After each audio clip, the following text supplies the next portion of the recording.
kind of chat during the thing, so it's gonna be kind of tough for me to do that part, but we'll make it happen. I just stated on my Facebook I will be making a lot of videos. It'll be I'm gonna do it as fast as possible. If it's questions that come up, that's fine. I'll try my best to answer them right then and there. But make sure those questions are on that topic and not on another topic, because I can answer it on that, you know.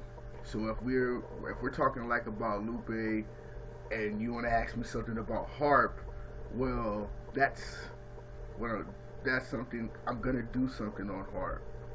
Okay, and right now I'm just gonna kind of let everybody know just like a quick overview on just some of the stuff that we'll be going over. We will be talking about harp, the real use for it, what it really is, and what it's not.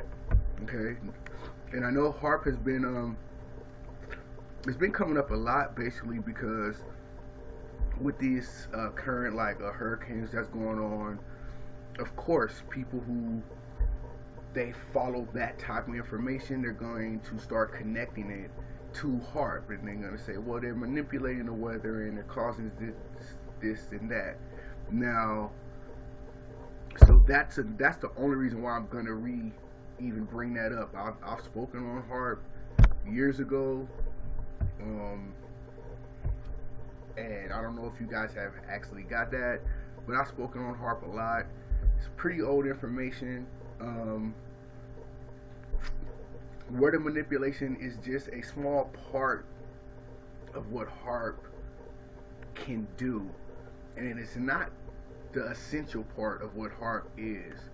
So I guarantee you that most people that even understand and know what harp is, or just at least know the title, they're going to connect it to weather manipulation.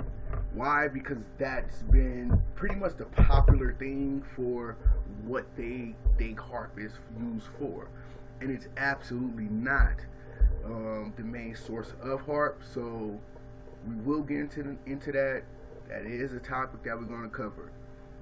Also, if you are on my Facebook, yesterday I posted a question about Tupac Shakur. And if you're a close friend of mine, I've actually texted you that question probably over a month ago, because I kind of wanted to gauge people's outlook.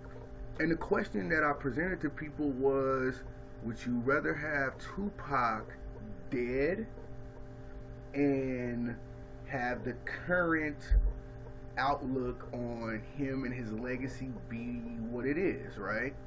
Or would you rather him be alive and actually working for the FBI, pretty much, which means he would have been undercover, and he would be a part of a operation to shut down major drug distributors. My answers that I got, honestly, they didn't vary too much.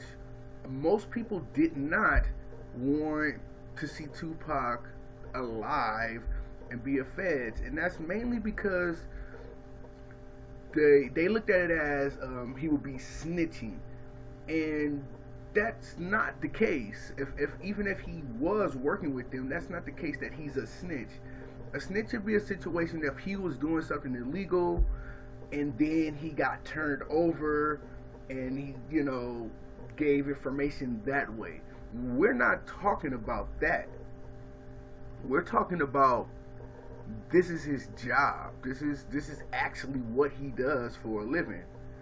And when we get into it, there's an actual timeline and there's an actual history of facts that we're gonna go down and examine, and then we can form a conclusion or an opinion, whatever you want to, but it's gonna be based off facts. Now, if you want to go ahead of time, you can go to YouTube, and there's a person called InfoMinds. That's his page.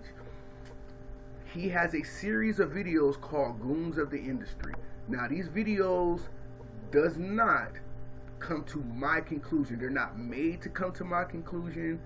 Their videos have actually nothing to do with why I have come to this conclusion, in a sense of it doesn't allude to it or anything like that. But when you watch these videos and of the Goons of the Industry, and you will start to kind of see, it's pretty interesting, and you'll find a common denominator in all of these stories. And when you find that, then you'll understand where I'm coming from. Okay? On that, one of the next things I want to talk about. The next things I'm going to go over is, I'm always going to go over rap and basketball and things of that nature. Like, my last show I did was brief, and it was on Max B. And the reason why I did that on Max B was because Max B sound has been pretty much heavily used, and nobody's really not giving him a lot of credit. So that's why I did a short segment on Max B. It got really long because I started getting a lot of questions from I'm alright, I'm doing good, good morning to you too. I started getting a lot of questions from people overseas and stuff like that, so and it kind of went that way because of that. But it was cool. But like I said, so we'll go over Harp. We'll go over Tupac, his true identity. That's gonna be pretty interesting. We'll go over WHO, which is the World Health Organization. I'll touch that. We'll go over the Boule, because no one's talking about the Boule, and I can give you some brief on that. When you hear a lot of conversation, YouTubers, and they talk about the main things you hear is Illuminati, Freemasonry. Some people may start saying Skull and Bones, and then you'll hear about Club of Rome, Wolfhead, the Trilateral group. All these type of things, these hidden hands of agenda and politics. Now, those are big things that have been on YouTube for years now. And over the course of time, it's kind of been taken out of context. The word Illuminati has been pretty much put in a place where it really makes no sense. Because if you are a person who understands just what words mean, then there's no way you could look at a term like Illuminati, which would be something, illuminate would be a prefix of that, which is a person of light or a bearer of light. Then there's no way you should be able to look at that negatively. And that has been kind of flipped, and has been flipped for a reason. And so we'll go over that also. Not today, but like I said, I'm giving you an overview of videos, because I'm just going to kind of kick these videos out as fast as I can, and I'll try to put as much information in there as I can and references. Like I said, so on Tupac, go to InfoMinds. InfoMinds has a series called Goons of the Industry. When you go there, you'll see it, and he goes over history of all of these people who have been associated in the music industry, and they're behind the scenes, and they was using that to launder money through and things of that nature. And you'll start to see certain characters that kind of pop up in these situations, and before this particular character comes into light, these places, these groups were not infiltrated. They didn't have access to these people. But then when this person gets in there, they all of a sudden have access to them. Now, most people on my friend list, we from the same place. And if I'm hanging with you and then I get arrested, and then now you hanging with someone else and now he get arrested, then you hanging with someone else and he get arrested, but you never get arrested, well, then you can start putting those pieces together. We're going to start looking at that common denominator and be like, whoa, why is everybody getting arrested except for him, right? So that's where we're gonna go down that trail, and we'll show it. Like I said, as far as harp, we'll get into that, and it will not be talking about weather manipulation, because like I said, that is a very, very small function of harp. Very, very small function of harp. It is something that harp can do, but lately, people have re-brought that topic back up because, like I said, of the current hurricane. So people are talking about harp, and they're using harp to do this, and that. That's not what happened currently with those hurricanes, because harp is not primarily used to manipulate weather. That's not its primary use. Yes, it can be used to do that. That is not what it's primarily used for, and they really don't use that much at all for that anymore at this time. They just don't. We'll go over the movie Get Out, and if you a person that's on YouTube, your take on that movie, you'll start to go into, they have this whole Kanye West theory that's going on, and counter pro, and mental like manipulation, mind control. Now, that is just a facet of the overall procedure that was presented in the movie. Okay, so we'll break that down, and when we break that down, I'm pretty you guys gonna be pretty shocked, because it's a real operation. It's a real procedure. It has been going on. I'll show you that. I'll show you the people who actually started doing that, and how it's actually connected to the NBA. Very, very, very closely connected to the NBA. So you should get a kick out of that too. Right now, like I said, I just kind of briefly going over some of the stuff that's to come. I am going to talk about Lupe Fiasco. I just had to do this because I had a conversation last night with a few people, and some people was on the East Coast, and some people was here on the West where I'm at, and a couple other places, and we was having this conversation, and we were talking about just prominent MCs at this time. A lot of people to go and rate, people's putting Kendrick Lamar in a certain place, and I promised people before, I'll break down his style, I'll break down what he is and what he is not, and that's something we'll do that on individual level when we get ready at that point. Lupe Fiasco, on the other hand, is a very interesting character that has been overlooked, and we'll talk about why he's been overlooked. We'll talk about has he been blackballed? Has he been ousted out of the industry? And why? So we'll go over that.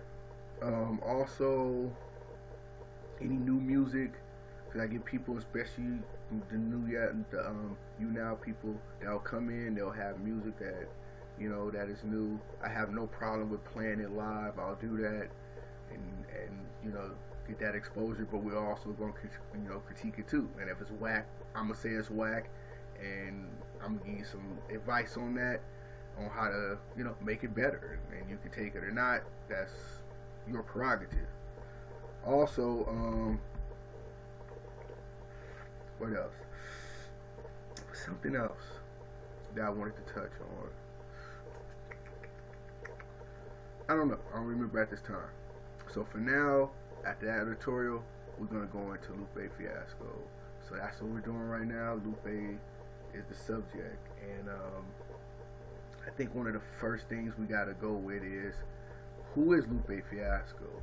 And when you understand that, and then you start to see some of the music he recently been making, you can see the real difference in what he was and what he is now.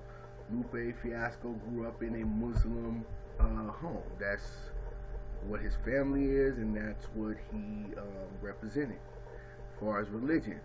Over the course of time, Lupe has went through a process that, especially if you're black in America, you're going to go through this process. I tell people this all the time. First, you're going to be born into a particular religion, whether that is Seventh-day Adventist, whether it's regular Baptist, really not Catholicism too much. Islam, you'll have that, but they're still pretty much all the same because we're still talking about Abrahamic religions, and which he's the father of those things, and that's where all that stuff lies pretty much in that. And he's no different. He comes from that. So some of his earlier work, it spoke in that frame. But over time, he started to change. As Lupe started to change, his music changed and his outlook changed. But then the fans left. Now, if anyone remember the incident he had with Obama, where he took an opportunity to perform and he used that to make a political statement. And this was like 2008. And ever since then, he's been kind of ousted.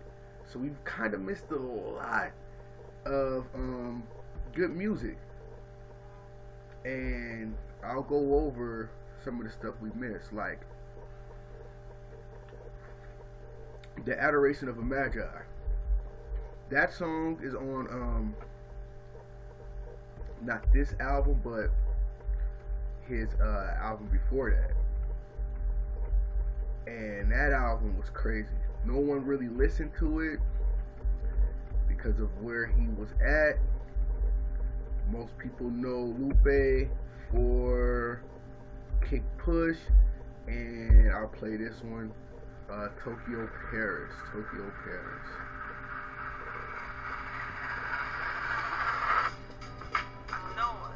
I know, but I gotta get up out of here, I gotta go pay these bills. I got a show to do, One time for your mom.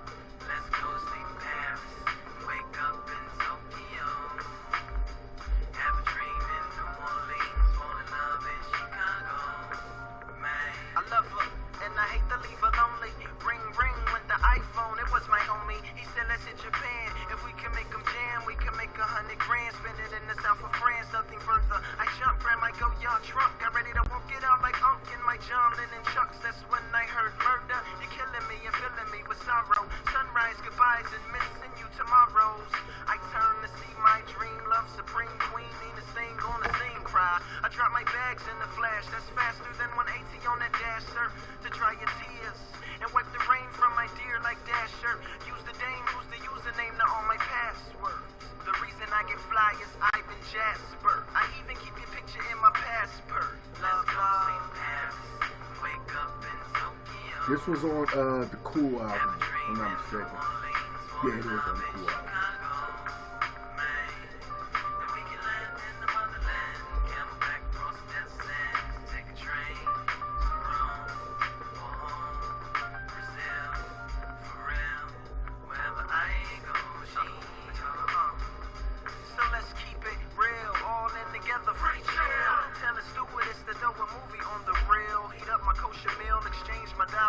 Lean back in my first class seat and sleep. Don't wake me till I land where they barely understand what I speak, but they nod to my beats. I tell my fans who I am and they stand and they clap, they applaud, they love me, my God. Oscari Samadeshta, or maybe au revoir. A spree on St. Henri, then back to Charles de Gaulle, so I can get home and tell her everywhere that I've been and everything that I've done, and tell her that she's the one. And let's go to sleep, Paris. Wake up in Tokyo. Have a dream in New Orleans. Fall in love in Chicago. Man, then we can land in the motherland. Camelback across the desert. Take a train to Rome or home. Brazil, for real. Wherever I go, she goes. Guess who's back in the house with a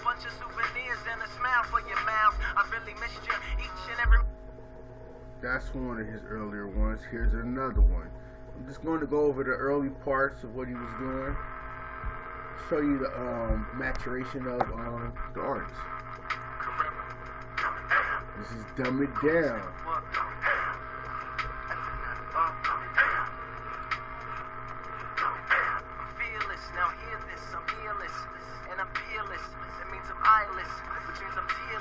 Which means my iris resides where my ears is, which means I'm blinded, but I'ma find it. I can feel it's nearness, but I'm a veer, so I don't come near like a chicken or a deer. But I remember I'm not a listener or a seer, so my windshield smear. Here you steer, I really shouldn't be behind this, clearly cause my blindness. The windshield is minstrel, the whole drill is roadkill, so trill and so sincere. Yeah, I'm both them there. Took both pills when the bloke in the trench coat and the lokes in the chair had approached him here. Made it clear as a ghost, so a biter of the throats in the mirror. The writer of the quotes for the ghost, who supplier of the notes to the living. Rivets in his rose, pockets full of posies, given to the mother of the deceased. Awaken that wall till I'm resting in peace. You're going over niggas' heads, Lou. They telling me that they don't feel you. We ain't graduate from school, nigga. Them big words ain't cool, nigga. Yeah, I heard me and bitches, nigga. Niggas on for the bitches, nigga. We don't care about the weather, nigga. You'll sell more records if you. And I'm mouthless, which means I'm soundless. Now as far as the hearing, I found it. It was as far as the distance from the earring to the ground is. But the door knockers on the ear of a stewardess in a leer. She fine and she flying, I feel I'm flying fine, cause my mind's on cloud nine and in the mind at the same time. Pimp see the wings on the underground king, who's also Klingon, to infinity and beyond. Something really stinks, but I spinks like Leon. Or lying in the desert, I'm flying on Pegasus, you flying on a pheasant. Writer of the white powder, picker of the fire flower, spit hot fire like Dylan on Chappelle's skit. Yeah, smell it on my unicorn, snort the white horse, but toot my own horn. You're shedding too much light, Luke. You're making them want to do right, Luke. They're getting self-esteem, Luke. These girls are trying to be queens, Luke. They're trying to graduate from school, Luke.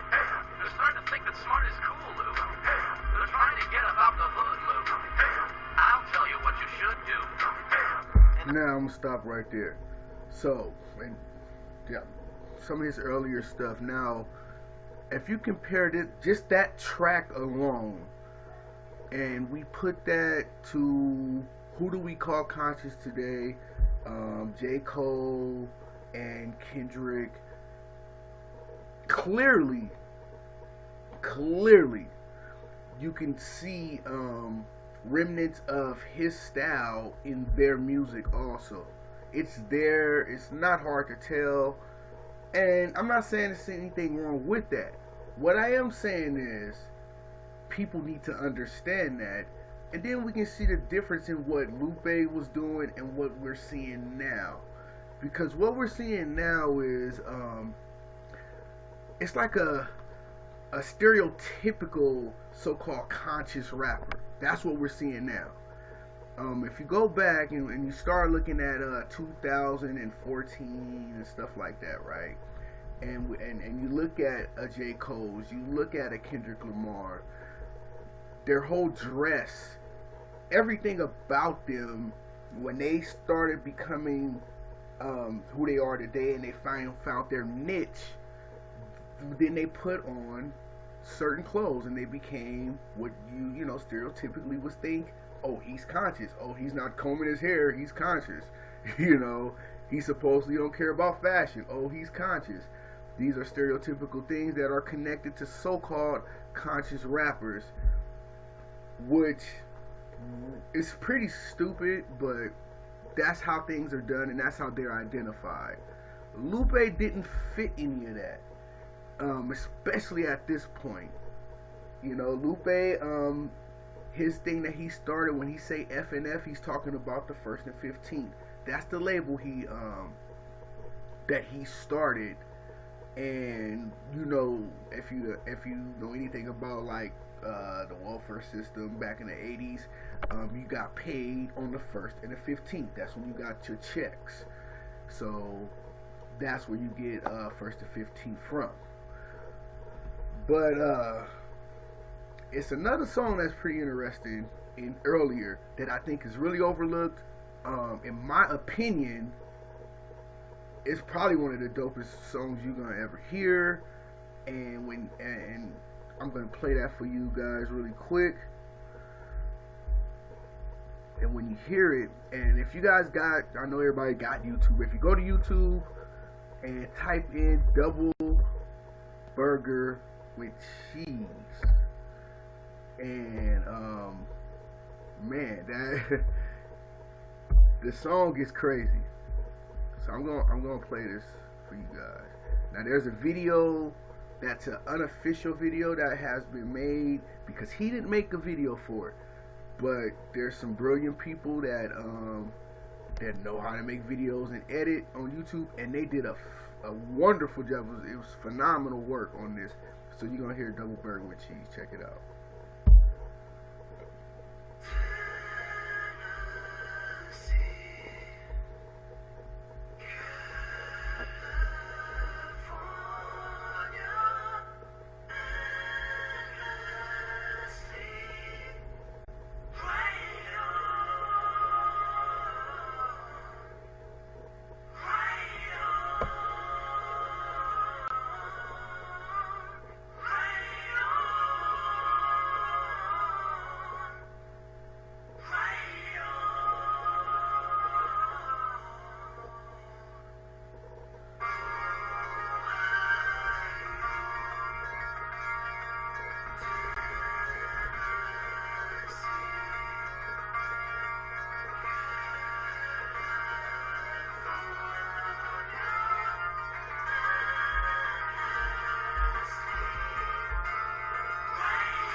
Gravy, greatest fear to let the groove slip. Always tell the masses that it's never gonna stop, cause you never gonna do shit. Magnified gestures over long lost blues riffs.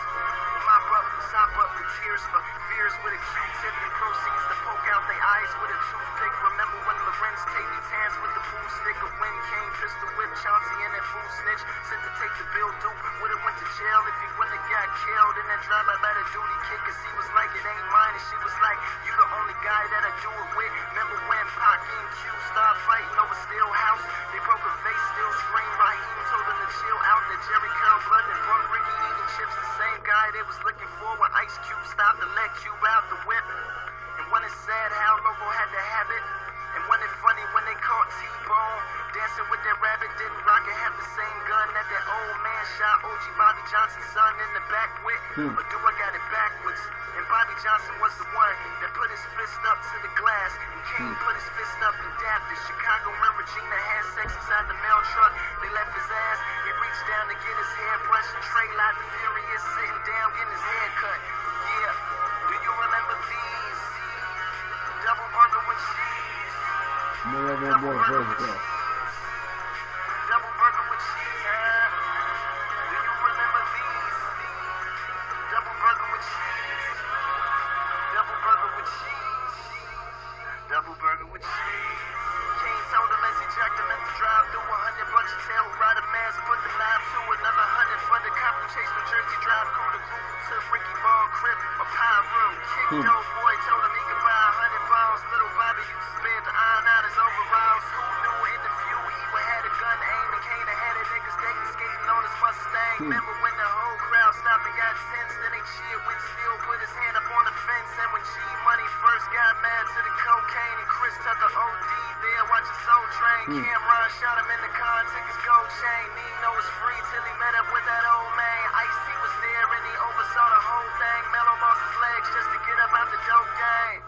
White throw his gun into the river though, just to hit the roof to get the juice and let Bishop go. Show Hodges love, but the Pac-Man day came, especially after sprayed the little essay with the spray paint. Remember when Bobby took off his tear?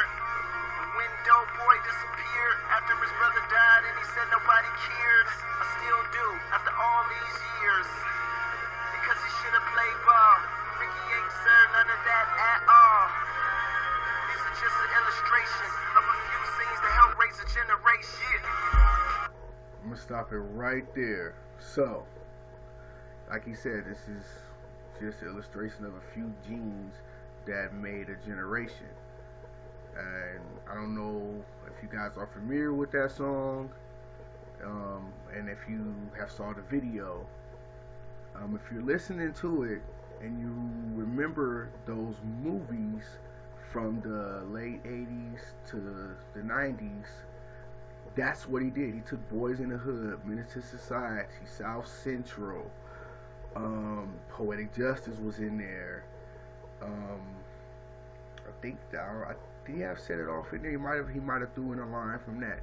All of those movies that what he says help create a generation, he's absolutely right. If you were in the 90s, for instance, right? This is blood thinner time.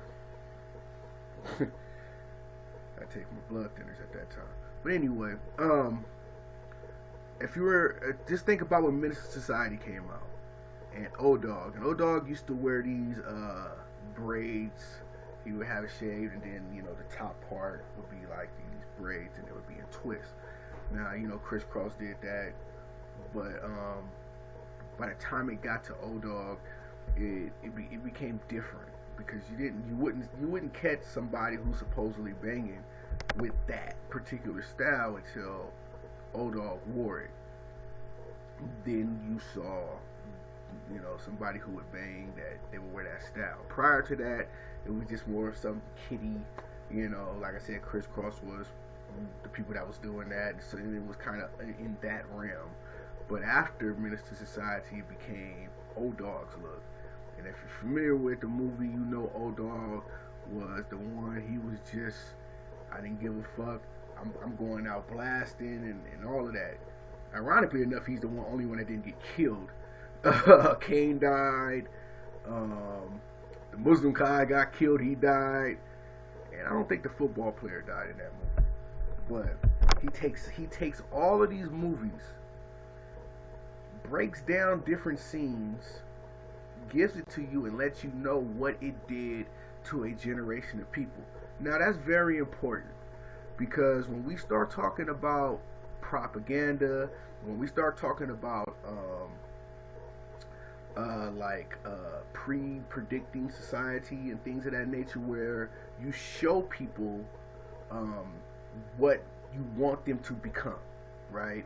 So first and foremost, let's understand this. Movies were meant and used for military purpose in its inception. Okay?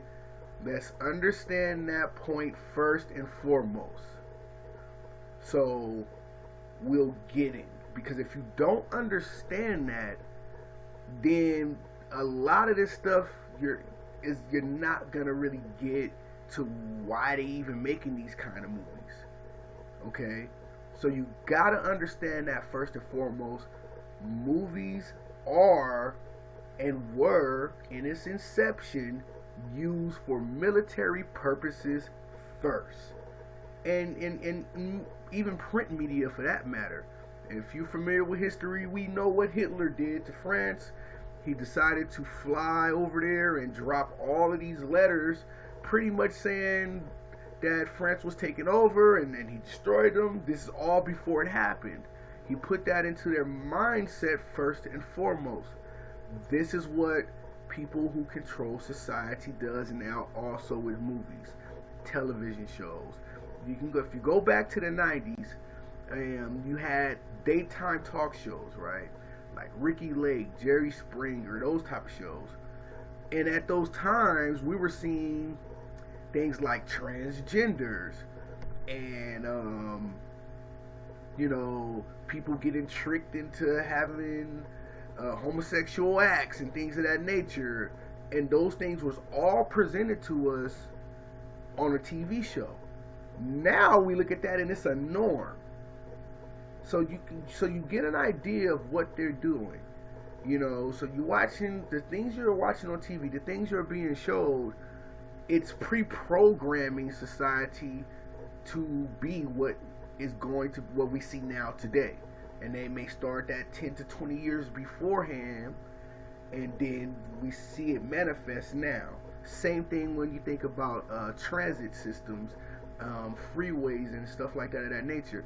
These things are not started then. They've been in the works for over 10 years. They've been diagrammed for over 10 years. And then they slowly put those things into work. And then we see, how your city looks and how you get around. And movies has been the main thing for that. That is the main purpose for movies. If you look up the word entertainment and you go look it up in France, it means distraction. Okay? So to be entertained, you're being distracted. Well, what are you being distracted from? Well, that's going to vary depending on the individual. Okay? So, understanding those movies, now then we go back and we look at the community that those movies were pandering to, which was the black community. What do you start to see? Well, you started to see those things happening. When the movie Colors came out, I was like 8 or 9 years old, and I actually saw that movie. It was bootleg and it was VHS when I saw it myself, because you couldn't get into movie theaters to go see it unless you were over age, and I wasn't, and neither was my friends that was close to me. Neither were they, and they didn't let you in, so you didn't get to see that movie. But what it did was it started giving identities to certain parts of to gang culture. Now, anybody from Los Angeles, it was kind of mixed, because they had kind of a lot of the Hispanics and Mexicans that they represented something that they don't represent really out there. So it was kind of off in that, but you wouldn't know that unless you're from those places. Okay, people from there, we know, like, that's not how it was, But what they were doing is they still wanted to put this culture of gang mentality on a certain group of people. Now, the gang culture had more of a start in the early 80s. When we were coming off of that Black Panther movement and things of that nature, this is when we start to see the cocaine epidemic come in. Simultaneously with them introducing crack to those neighborhoods, well, they moved major factories. In Los Angeles, they had General Motors was a big thing in Los Angeles, especially in the Valley, was in Panorama City in the Valley, and a lot of your fathers and uncles and people that was like in their 30s and 40s, and they worked at General Motors. They had jobs there. Well, they took those jobs away. In place, all of a sudden, crack comes into place. Now, you say, well, what do you mean they took a job away and then gave them crack? Like, how does that really connect? Well, here's what happens. A lot of times when you are down on your luck or things not working for you, you want to have an escape, right? So, what do they promote to you? Well, escape could be a movie you can go watch. It could be a sporting event. What's connected to a lot of those things? Alcohol. So people would turn to drinking. This is why, especially if you go back into these depression parts, you had a lot of alcoholics. You had a lot, because that's what they were doing. That was the drug of choice that was available to them. Okay, so this is the same thing, except now we had it more targeted to a specific group of people.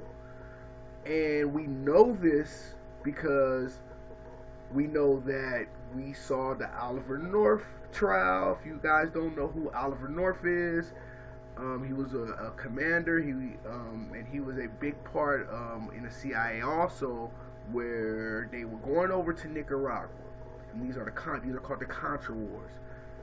In those places, they were taking cocaine and putting them in lower communities, in black communities. This is not a fabricated story. This is not a theory. This is an actual fact that you can look up pretty easy, and you'll see that. Now, at the same time, you take away the jobs, right? Bam, you take that away, and then you flood it with a vice, a drug, right? So now what you have is you have an older generation, those people who worked at those jobs, becoming the users. Then you had the younger generation, right, who usually look up to those people, right, because usually it's their fathers, their uncles, and things of that nature. Well, they start dealing to those people. And so what happens in that case? Well, what starts to happen is a respect level starts to change.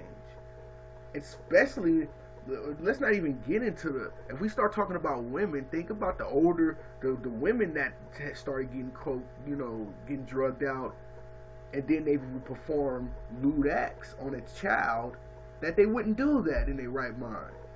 So that's going to start changing the respect level of how you look at the male figures that's over you and the females that's over you, okay? And that's what we started to have in our communities. At that same time, the Republicans came up with a different, they reformed welfare. Now, what people don't understand is the Republicans are the people who actually were pro-welfare. They were the ones who would give you more of these things, and that's what they were pushing. The Democrats, and you can go look this up, because when you go into Clinton era, these are the people who came up with welfare to work programs and stuff like that, and they were cutting people off of welfare. So there's a real big misconception when it comes politically on how social programs are ran and who's really for them and who really isn't for them.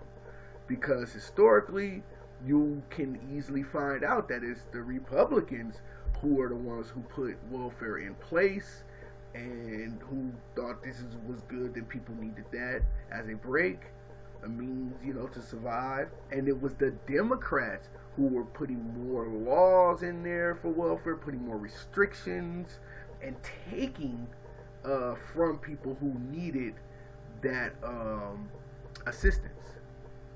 So when you hear this rhetoric about, hey, what was Hillary? Would have just gave them all welfare and things like that? That's bullshit, because that's not what they do. And they have a policy and they have history to back that up on what they did.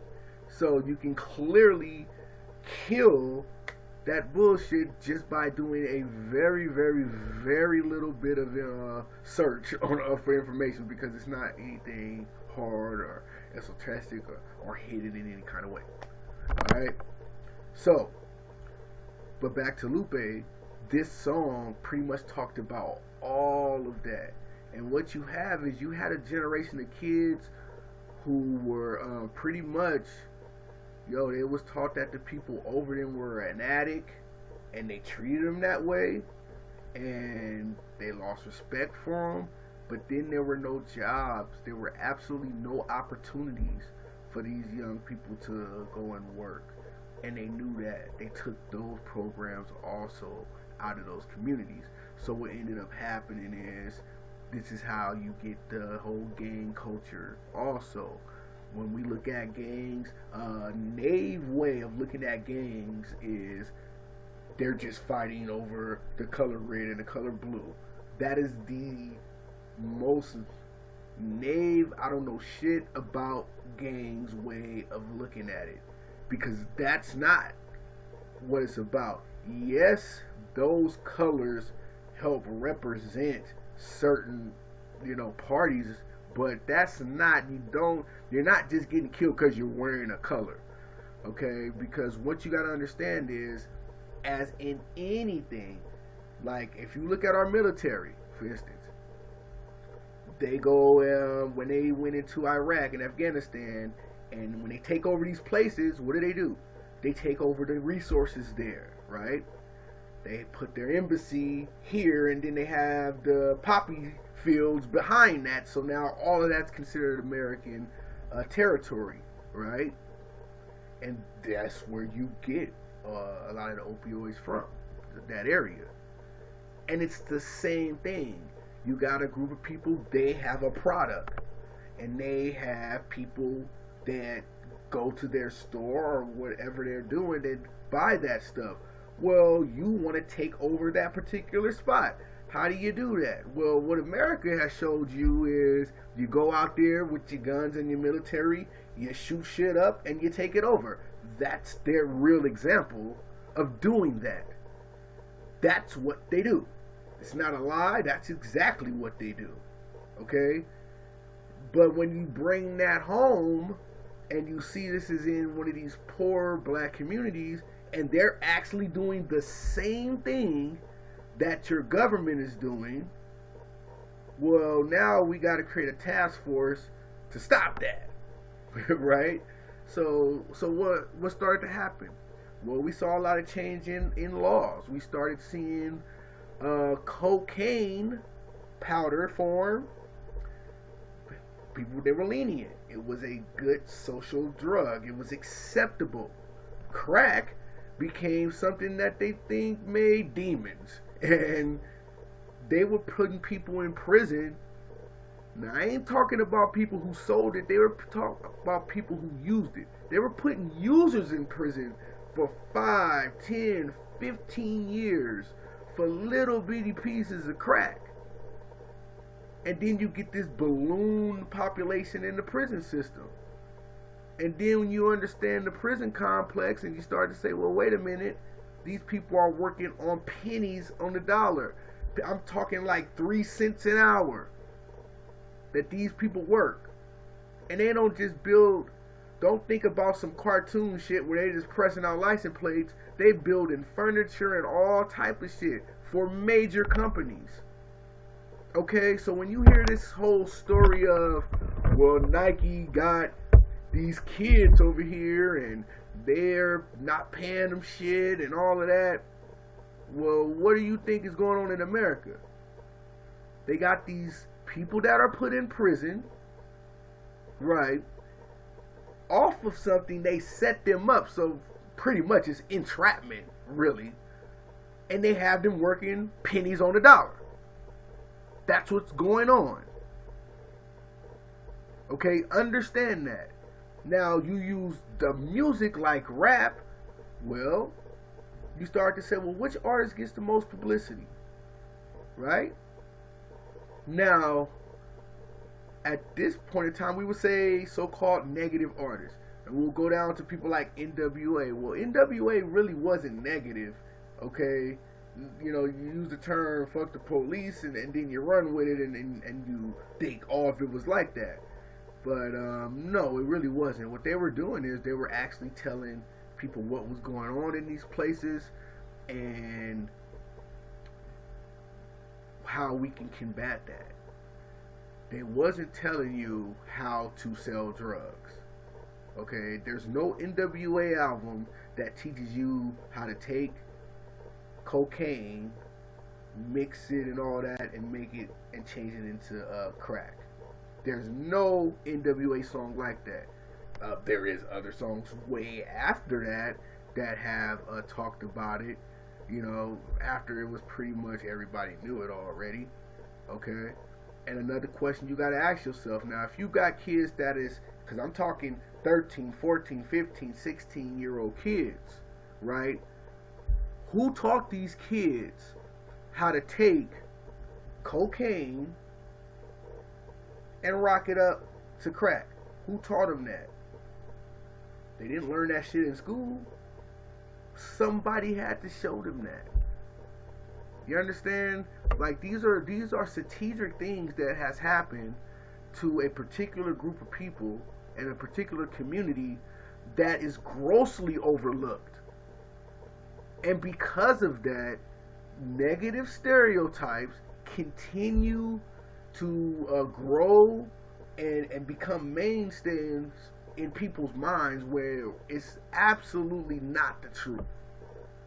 Okay, yes, some of those elements are there, but the reason why they're there is because our government put them there. Okay, there's no people from any of these neighborhoods who is flying over there, getting cocaine and flying back. They don't have it. They're not doing it. That's not what they were doing. And it's stupid to think that. Okay? And Double Burger with Cheese kind of went over that. So, that's a dope Lupe song. You gotta go check it out. If you're a person that you want to know what the 90s was about, you want to know what the 90s movies did to the black community and how they portrayed us, boom. Cliff Notes, Double Burger with Cheese gives you all of that. Dope concept. I ain't seen too many people that have done that, and I respect that. But that's early Lupe, right? Now, when we get to the Cool album, right, and this is where you get these songs from. I'll play one. I'll play the Cool. Maybe we should play that, the Cool. Let's see what we got here.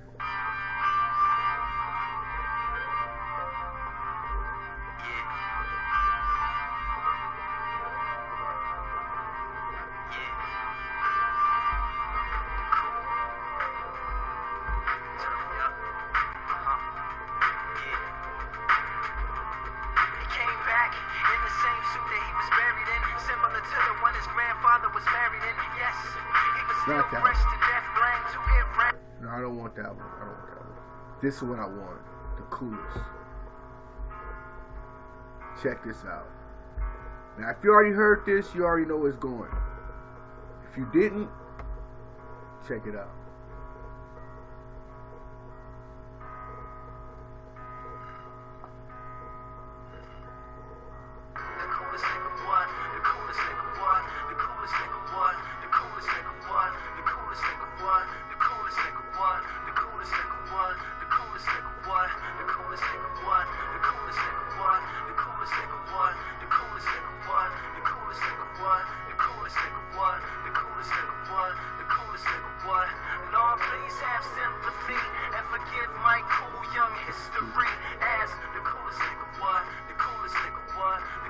Pretty much what we were just talking about. Check it out.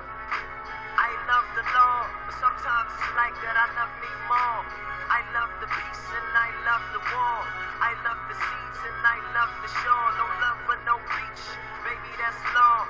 What she doesn't see, therefore I spoil. I trick, I fall, run up and raw. I love her with all my heart. Every vein, every vessel, every bullet large. With every flower that I ever took apart. She said that she would give me greatness, status, placement above the others. My face would grace covers of the magazines of the hustlers. Paper, the likes of which that I had never seen. Her eyes glow green with the logo of our dreams. The purpose of our scene, our obscene obsession for the bling. She would be my queen, I could be her king. Together, she would make me cool, and we would both rule forever.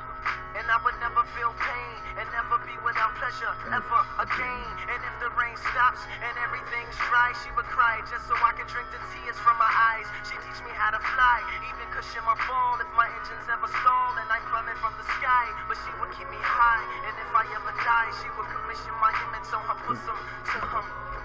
Or maybe she retire as well. A match made in heaven, set the fires in hell, and I'll be the coolest nigga, what? The coolest nigga, what? The coolest nigga, what? The coolest nigga, what? Listen to one more verse real quick. The coolest nigga, what? The coolest nigga, what? The coolest nigga, what? Lord, please have sympathy and forgive my cool young history as the coolest nigga, what? The coolest nigga, what? The coolest nigga, what? The coolest nigga, what? And so began our reign, the Trinity, her and I came. No other man could ever stand when her and I came.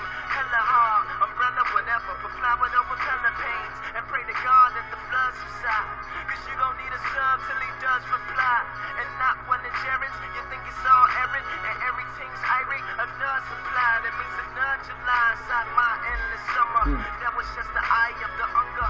Felix, cause he is the cleanest amongst the younger. Outstanding, achieving up and comers. The ones that had deadbeat daddies and well-to-do mamas, but not well enough to keep them from us. The ones that were fighting in class, who might not pass. Rap record pressure to laugh at a life not fast. Can you feel it? Can you feel it? That's what I got asked. Do I love her? Do I love ever. Said, I don't know. Streets got my heart, game got my soul. One time some sunshine would never hurt your soul. Quote.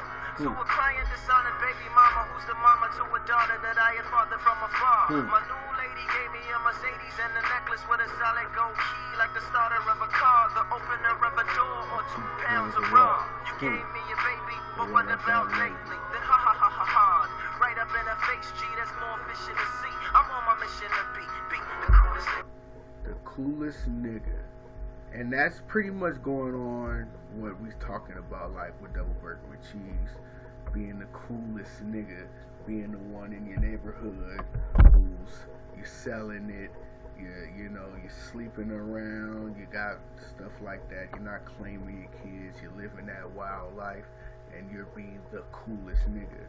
And these are conscious songs. These are songs that, if you want to start breaking down your so-called conscious rappers today, well, you're really not getting that type of content. Especially with Kendrick. Kendrick is so coated with gang culture, it's not even funny. I mean, seriously, like, it's almost a fucking joke to say he's a conscious rapper. One more song from that, and then we'll move on, because this song right here really talks about the conflict within Lupe. Check this one out.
Last verse gets pretty good.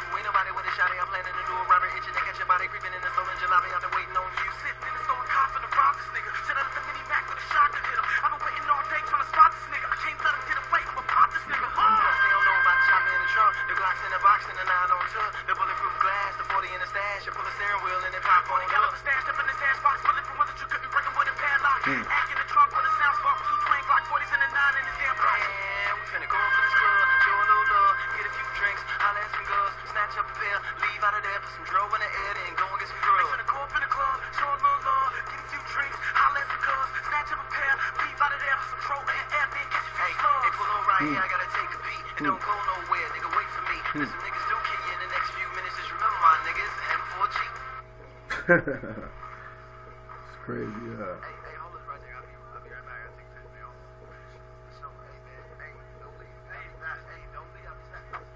Hurry your ass up, man. Hey.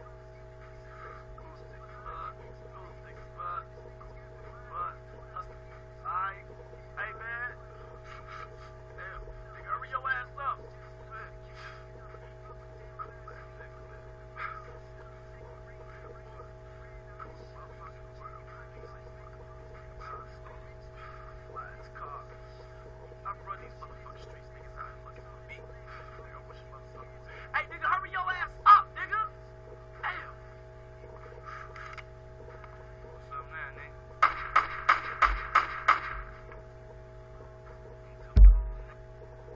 that's the death for the cool.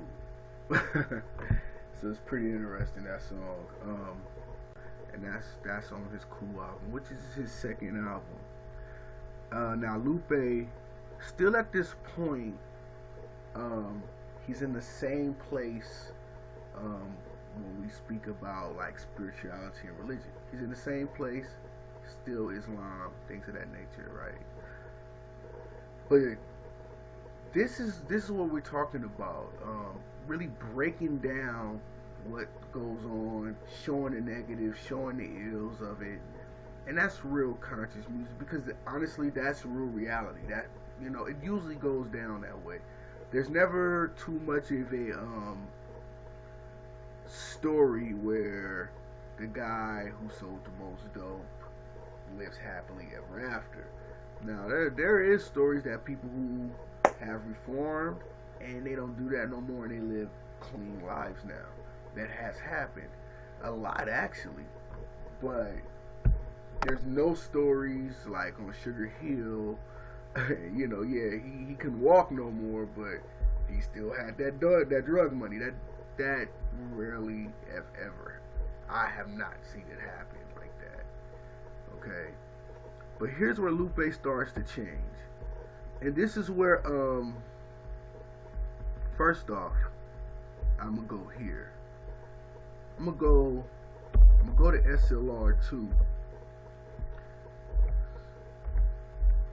I'm gonna go to SLR2, and the only reason why I'm going here,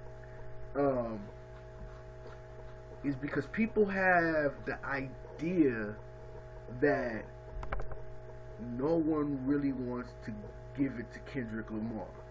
They have this idea that people think he's unfadable. We can't get to this guy, right? That is so far from the truth. It's pathetic.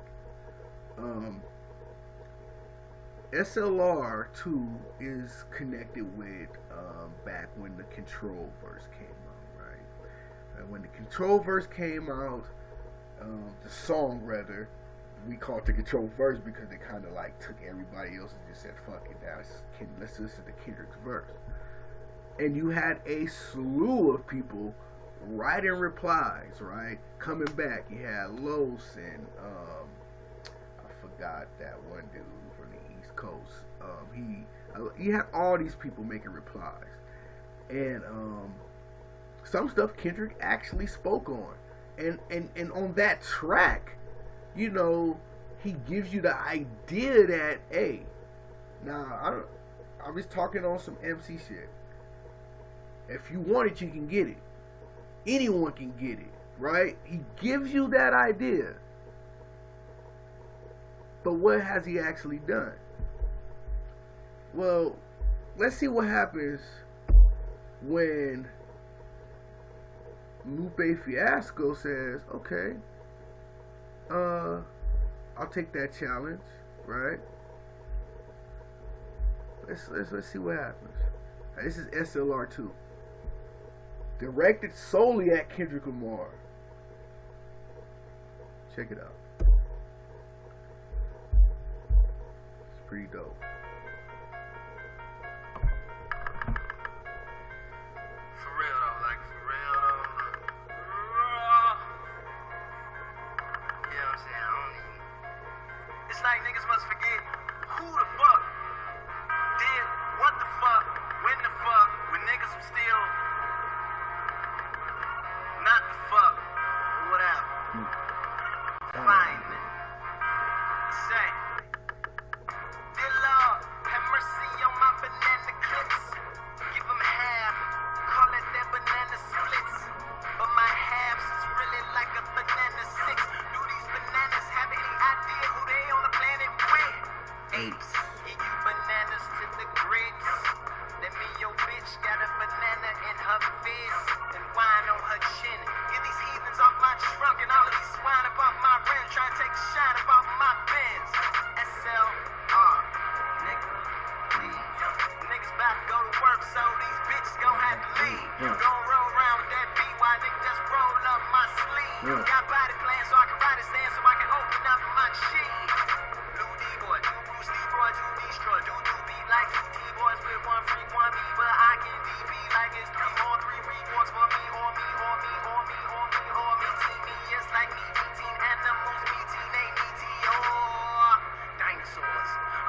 all kinds of wars. Knives and swords, lions, tigers, fighting boars, lightning striking, Viking hordes, fighting, heightened, violent swords, fighting, stop, not, won't stop, hiking, so, don't, hike, won't stop. He's speaking German right Hey, there.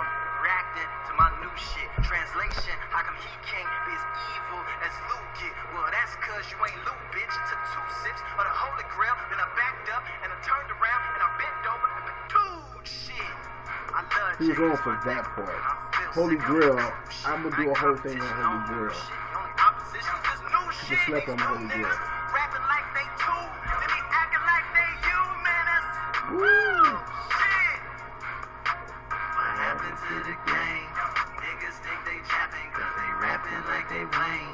Rapping like they chains. I ain't mentioning and catching them, but I'm rapping like I'm flames. Like smacking them in the back of him, and my antonyms is on Kane. And my heroin is on metaphors, and my metaphors is on brains. And my left foot is in LA, but my right foot is in Spain. Now we all heard what he said, but what he said means we dead. And that shit is insane.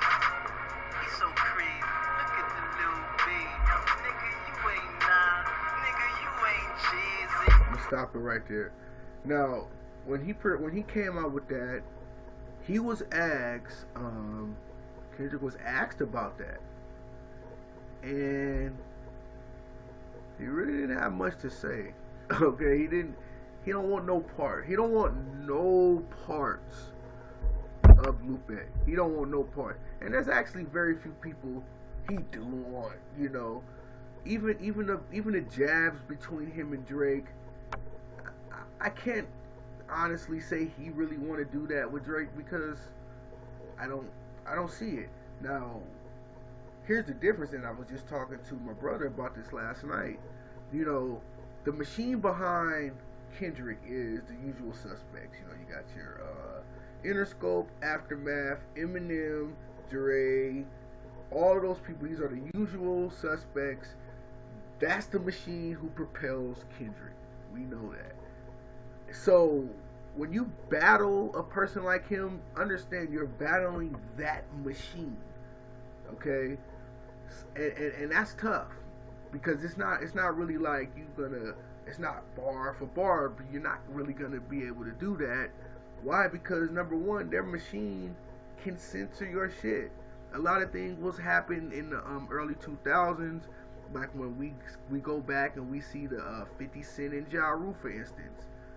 It wasn't like 50 didn't put out no hell of a record that killed Ja Rule.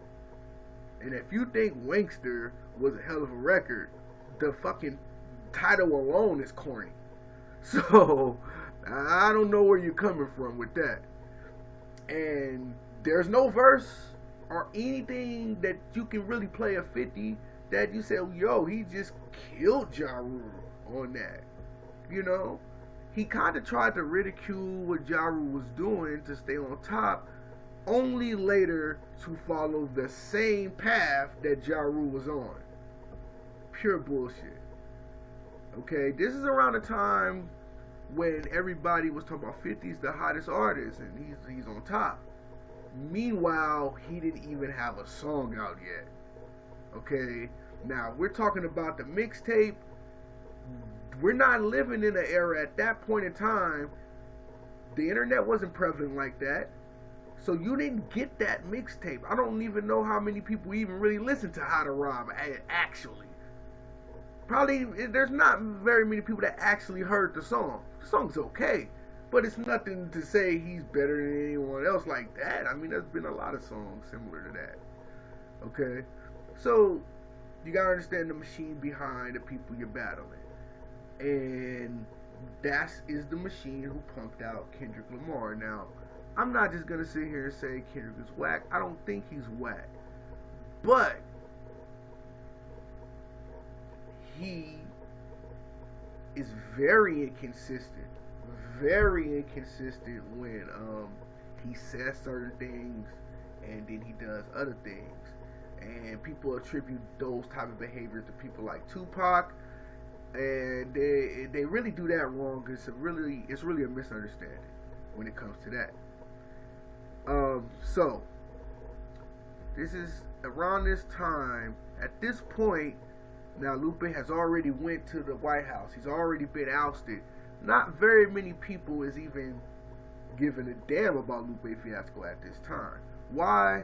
Well, in 2011, you had a movement. It was an all-black everything movement. And people were talking about it was more of a black elitist type thing. It was headed by Jay-Z. You know, this is where you get we run this town and all that stuff. And it couldn't be further from the truth. Okay, even that whole the symbolism and things of that nature that you see them using, it's not really in the way that they explain it to you guys. They explain it to you from a Western Christianity viewpoint, and they take that, and then they say evil, and then people think it's okay, and it's so far from the truth. Okay, and we'll break that down at that time. So we go to Lupe at the time he makes this song.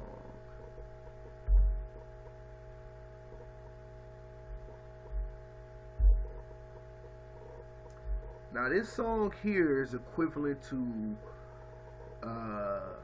a Tupac song, Keep Your Head Up. It's equivalent to that. It's that type. Check it out.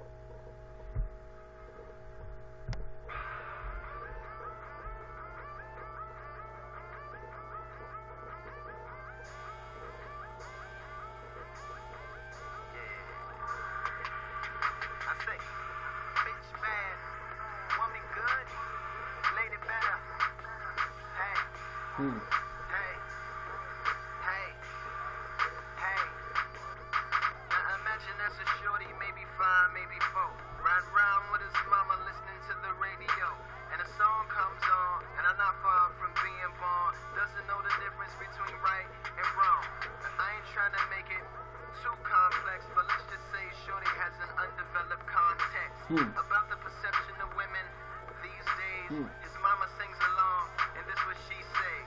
Because I'm a bad bitch, and I'm bad bitch.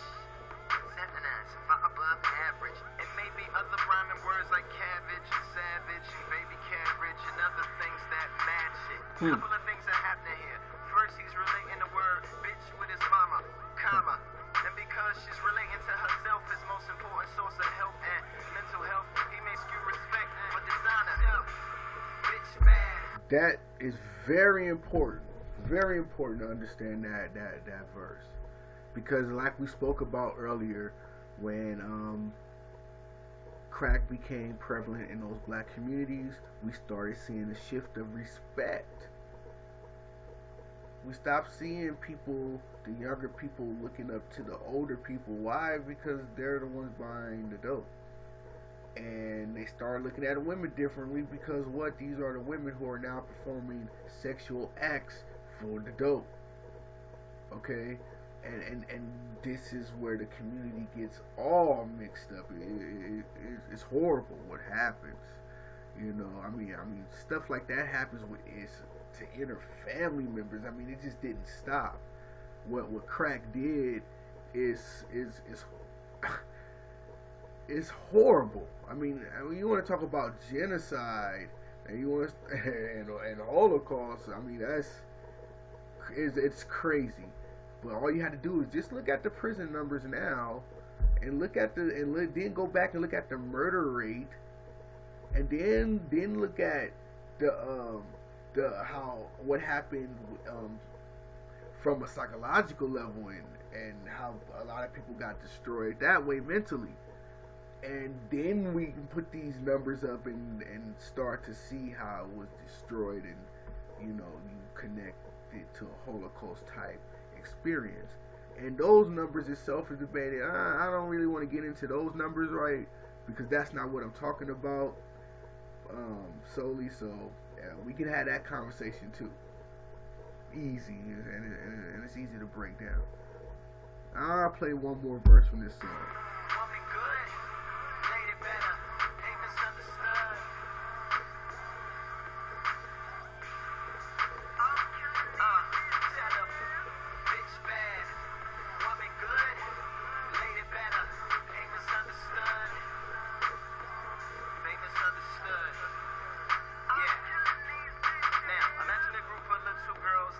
too 12. On the internet watching videos, listening to songs by themselves. Doesn't really matter if they have parental clearance. They understand the internet better than their parents. Now being the internet, the content's probably uncensored. They're young, so they're malleable and probably unmentored. A complicated combination, maybe with no relevance into their intelligence meets their favorite singer's preference. Bad bitches, bad bitches. That's all I want and all I like in life is bad bitches, bad bitches. Now let's say that they less concerned with him and more with the video girl acquiescing to his whim.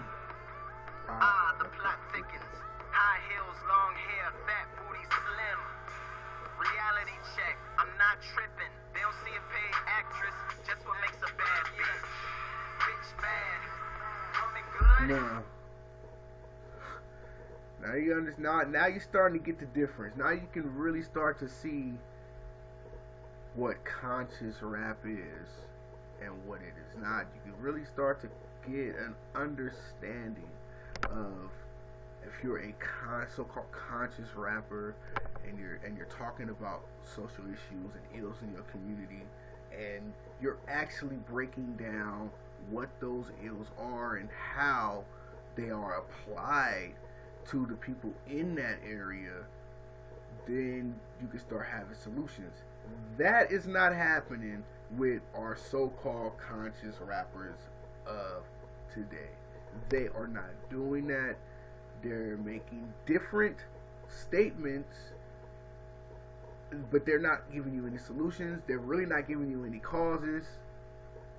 And yeah, they may say a couple of things like, oh, it's wrong that this is happening, and that's about as conscious as you're going to get. Now, at this point in time, like I said, this is Lupe was out of the favor of the masses. Okay, once he did that act on stage with Obama, his whole shit changed. Everything changed. But he also at this time is going through a religion and a spiritual journey, and we're gonna see that on his next album. And here's one of the songs that really reveals where he's at spiritually and what he feels about religion.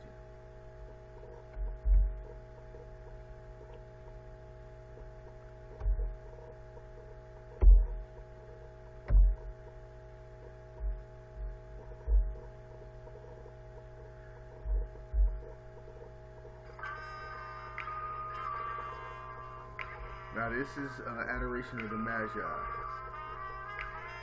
Right. I advise you, if you, like I said, if you got YouTube, go look at the video too and check it out. You're so smart, you're like a contemporary museum of art. That parts, that's harsh. Narcissism on narcotics, on sharp objects and large pockets at dark. You ain't gotta holler, keep it, metal get solid. Lead the leaders, that's how you follow. Then clobber, low on energy, fine peach cobbler, then goblet. Yeah, it's food in them drums and boxes. If you beat them up, then they'll drop it. And they'll rapidly figure today disappear. Flicker gradually quick as today isn't here. That's just to be back in. Reincarnated exact twin. Exact 10. Exact 12. Exact 7. Do all the thing I said. Then we all play it. Don't jump a bubble. Over shoulder throw. Hold up. Billy. Jimmy.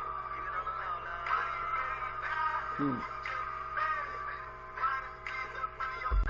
At this point, you know, you start to see he's taking these album covers in the hook, and he takes Lil Wayne's album cover on the Carter 3. He takes Biggie's album cover. He takes Nas's album cover, and he takes Drake's album cover, and that's what you see.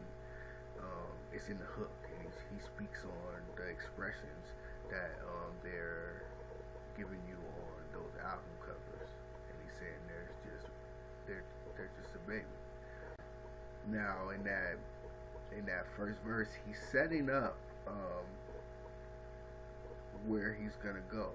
Right now, he pretty much talked about the last couple of songs I just presented to you some of the ills and how they got put into the system. But he's gonna get deeper, and I'll point it out for you. You'll see.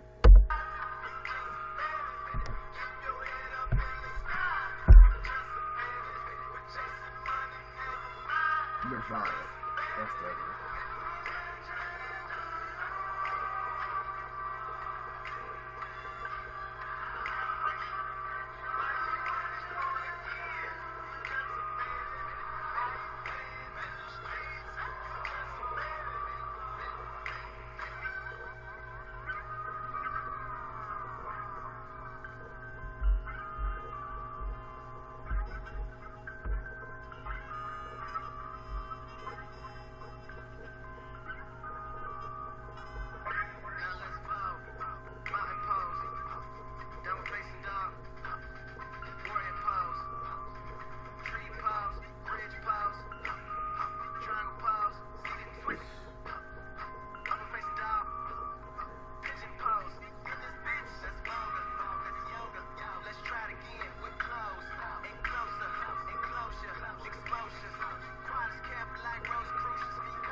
I'm gonna stop right there. Now, here's where he goes into religion, and he uses the Sega Genesis controller. It's pretty interesting how he does that, and he has the A, B, and C, and he says you're seeing something that wasn't there, and the symbols that come up is the Star of David, the star for Islam, the crescent moon for Islam, and then another symbol that represents Christianity. And he's saying you're seeing something that wasn't there. It's not real. It's made up. And he's gonna finish it off with this line here.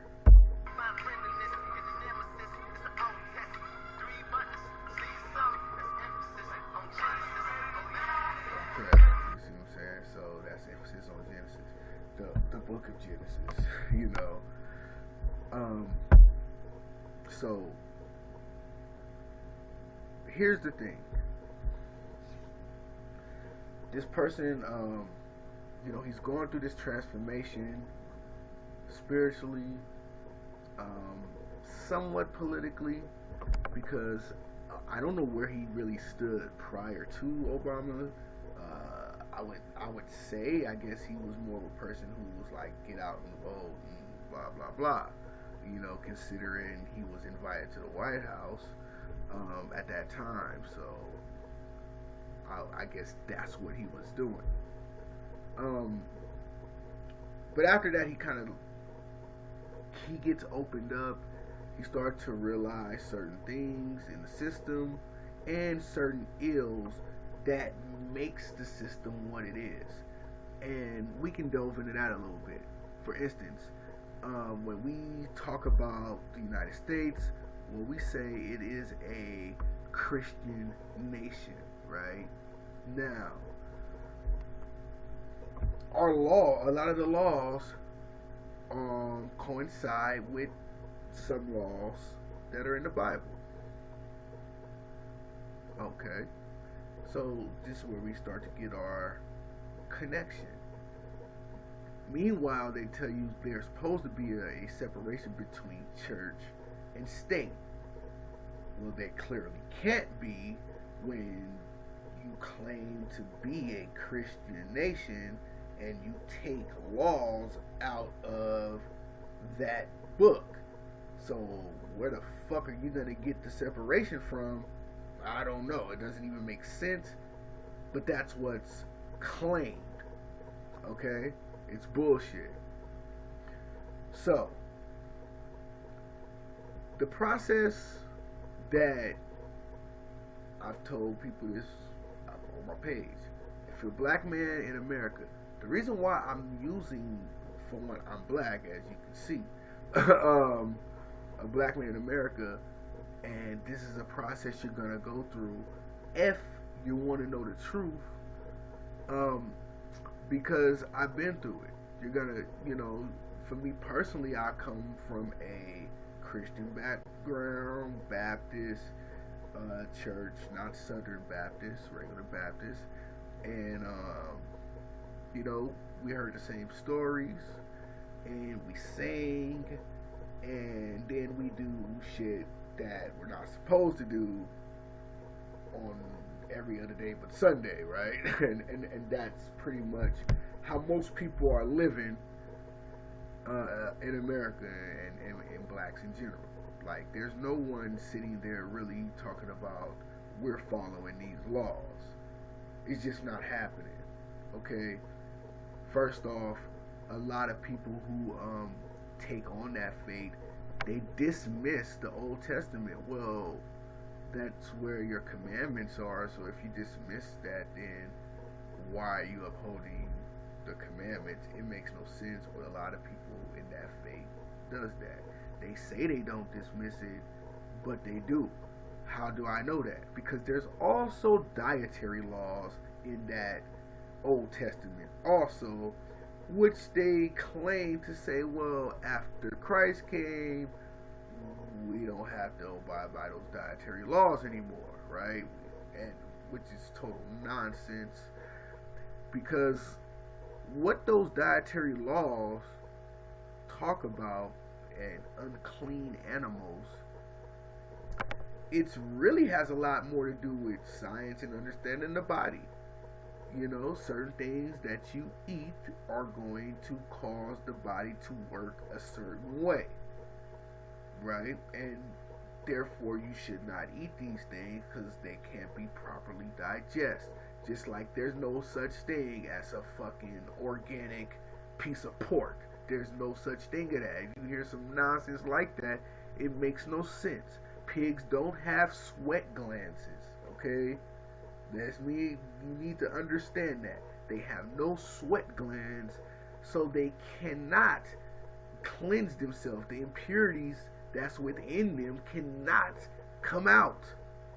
They have no sweat glands, okay? So if you ever wondered why in particular pigs are considered unclean, that is why, okay? They have no sweat glands and those impurities cannot come out. Like when you're sick and you sweat out the cold and you drink your fluids and you stay hydrated, because the body is gonna sweat that out, and then you're gonna come out urination, and that's how you're gonna get clean, right? They don't have that, so they can't do that. I don't give a fuck what you're talking about you're feeding the pigs. Well, we feed them nothing but corn or whatever the fuck you think you're feeding them. There's no such thing as a clean piece of pork. I'm not a Muslim. I don't give a damn about none of that shit. I'm just telling you that's actual truth. Okay? So do what you like on that. But that's the reason why there's no such thing as a clean piece of pork. It's fucking stupid. It makes no sense to make that statement. Okay? It just can't be. So, but they don't give a damn about it because they don't care about that. Okay? So here's where you get a lot of the contradictory statements in that particular religion. And it drives a lot of people away from it. Okay? And Lupe in particular, when he's breaking that down, he's seeing that. Okay? This whole invisible shield of so-called truth that nobody really lives up under, but they fear. And if you're a biblical person and you go into the book of Psalms, it says, well, the whole meaning of life is to fear God and keep his commandments. That's what it says. So if you want to be a person that fear is your driving force for your morality, by all means, take that on. But at least do it to the fullest. That's what I say.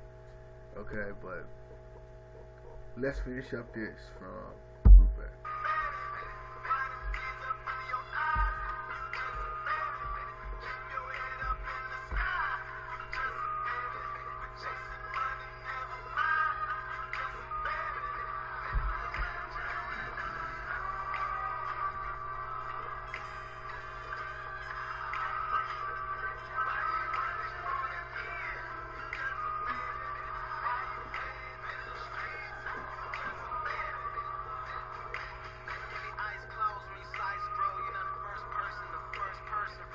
I just got some info on Tupac. Just got a good text on that.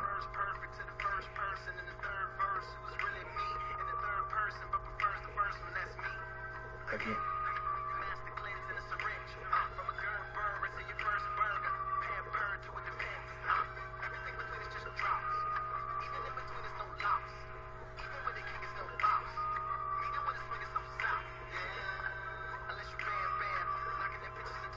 When I do Tupac, I'm gonna put this information in.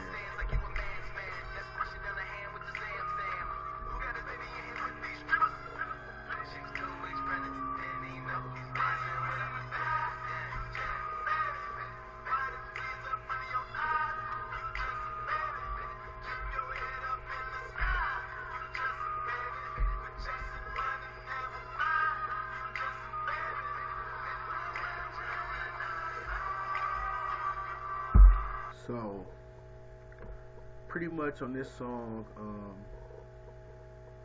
you start to see him come out of his shell. You really start to see him pretty much become dismissive of the three major Abrahamic religions. It's pretty interesting because I didn't think that would be an approach he would take. I've known him to be a devout Muslim. So I didn't see that coming. Certain stuff in the music kind of was giving it away until he got to this point. And when he got here, he didn't stop after that. I'm not going to go over the Pharaoh album. Pharaoh is a dope album. So I would advise anybody that likes Lupe Fiasco, go check out the Pharaoh album. The Pharaoh album is crazy. And then even his newest album is crazy. And his latest song, which I will go over that one. We have two of them, but I'm gonna go with one. And this one is called "Made in the USA," and it's hitting all the points we've been talking about. How drugs is put in certain communities, how guns got put in certain communities, how they were targeted, how they were destroyed and broken down. Check this song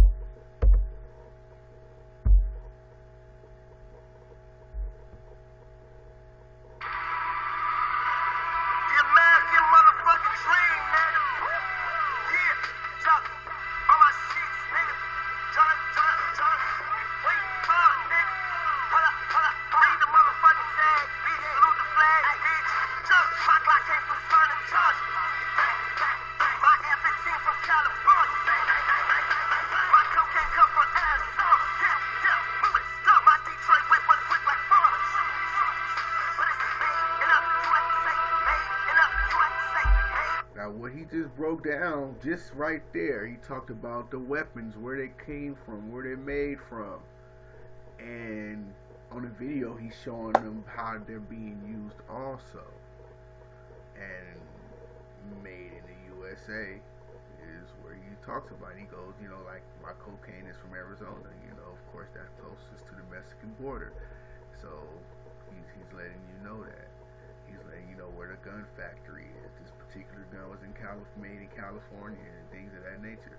It's a very dope song, and I'm gonna let y'all enjoy it.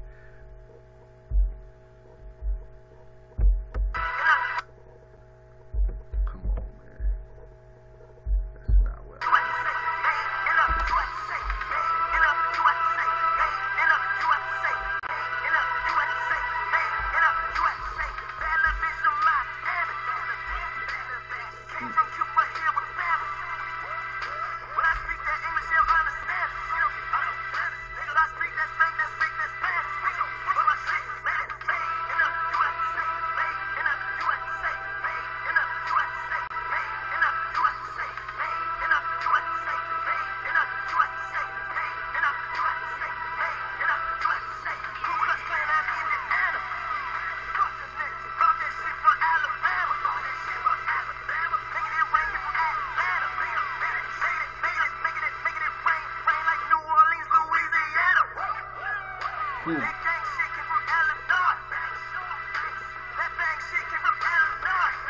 That murder rate in that Illinois.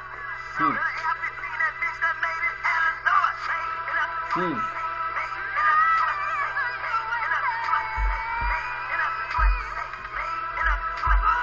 So when you start hearing people talk about justice, we start hearing talk about atrocities and things like that that go on in these communities. What are their products of? They're products of things that are made in this country, and they're used to destroy communities and peoples in this country. Meanwhile, you're being fed that there's this hidden group of people that has this weird network going on that they can't crack, but they're supposed to be primitive, right? And this is how we're getting all the bad shit. And these are the people we need to keep out. Where clearly it's the people who's already here that's fucking up your country. Let's think about terrorist acts, for instance. Oklahoma City bombing. That was a white man who was an ex-military officer. All three of them. That's who did that act. They don't talk about that shit. Right?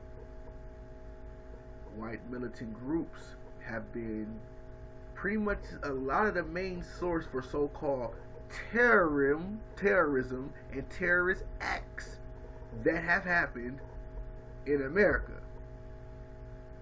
The only terrorist act that they claim that happened here, 9/11, and they say it was from somebody foreign. That's the only one you can really point to and say it wasn't a white malicious group. Now you gotta ask yourself this question: why isn't white malicious groups the face of terrorism if they're the ones who have mostly done these acts on American soil? What fucking sense does that make for you to keep telling me that this person that looks like this, that's way over there, who has really not much of a history of committing a terrorist act against us on our soil, that they're the enemies?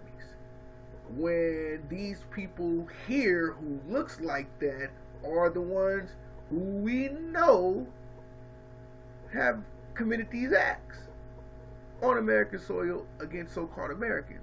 And they're not the face of it, but these other people are the face of it. What sense does that make? It's stupid. You know, after a while, I can only blame them for so long. And after that, you better start looking in the mirror. Because if you believe in a lot of that shit, that means, number one, you're not informing yourself on any fucking thing. Because this shit is not, like I'm saying, stuff we're talking about right here is basic stuff. You should know this. You should know this. Okay? So there's no way that they can fool you and say, yo, these are the people that commits these acts, when there's no proof of that. But there is proof of a group who has done that here, and yet no one's telling us that these are the terrorists. But these are the ones who have done the terrorist acts. This is the likeness of them. We should be aware of those people. That's not happening. So, if you feel like, yo, we live in, I heard this one stupid statement, a post-racial society, you're a fucking idiot, because that don't make sense anyway. Now, if you want to say we live in a post-racism society, I'll still say you're a fucking idiot, because, well, just look at the last election.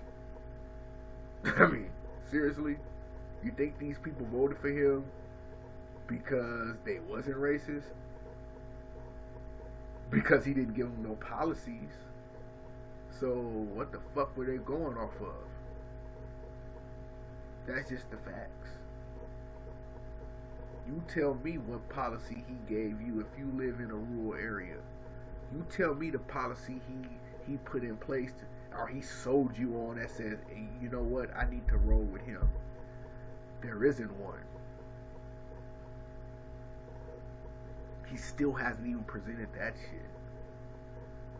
So America has already shown what the fuck they're really about. I don't care what no one says. Let's look at what they're doing. Okay? Let's finish this song up.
At the end of that video, they show a white guy and a black guy ultimately shooting each other.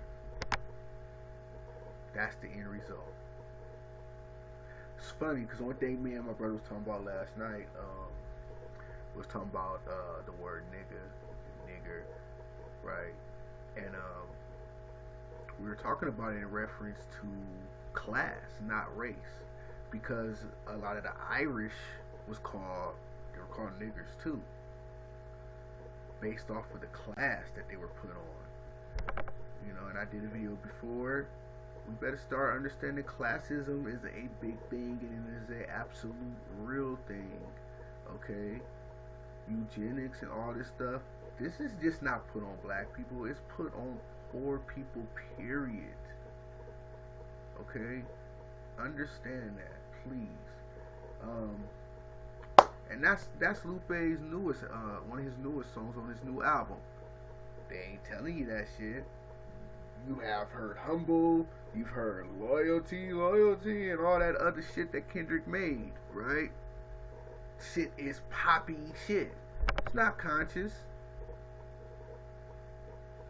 But he's the leader of the conscious movement in rap. He didn't make this song. Lupe did.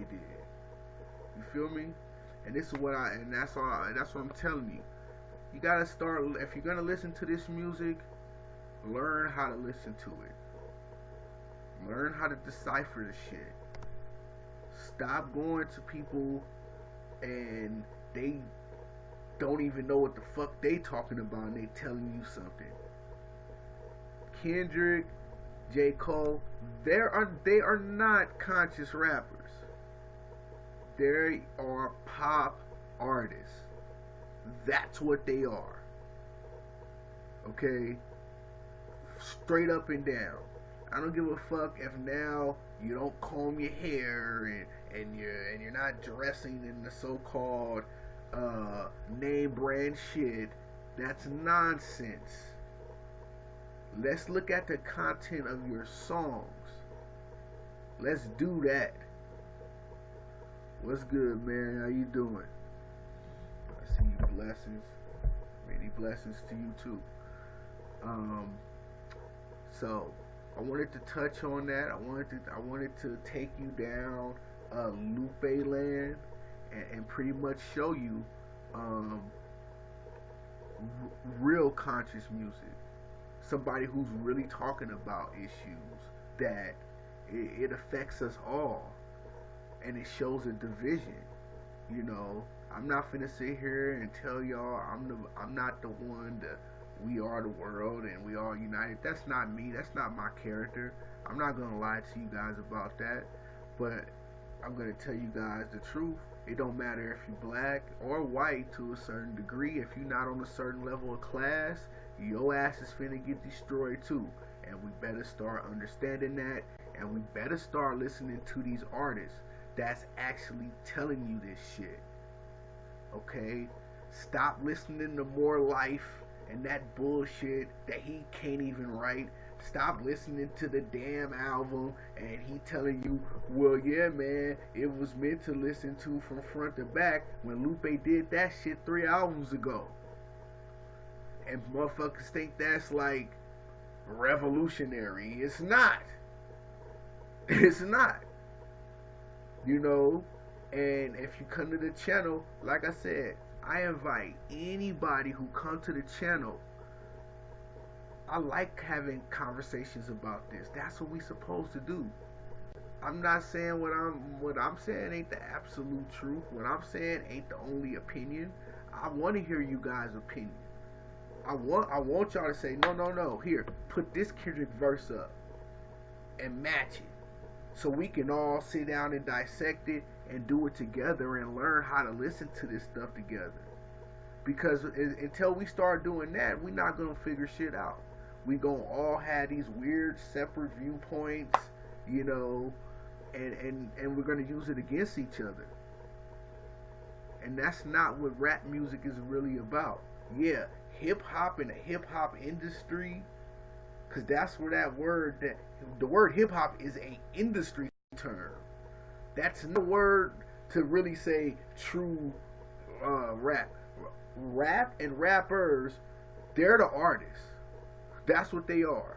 Then you got graffiti artists. Then you got people who break dance and dance. They're artists.